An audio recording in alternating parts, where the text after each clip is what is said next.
Welcome to WordPress Complete course. In this video, we will learn how we can publish posts in WordPress. So let's start. Publish is used to make the post available to all the users wherein every user can view that particular post. Publishing a new post in WordPress is a very easy process. So in previous video I have created a love song post. And I have shown you how you can see preview of your post. So I am going to use that post here. To save our time. So as you can see publish button. Once you click on publish.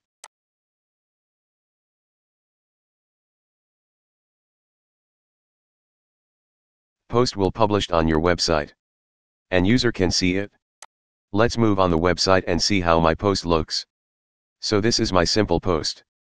So this is how you can publish posts on WordPress. That's all for this video. If you like this video, please don't forget to like, share and subscribe our channel. And if you have any question, please comment below. And I will be happy to help you. Thanks for watching this video. And I will see you in next video. Goodbye.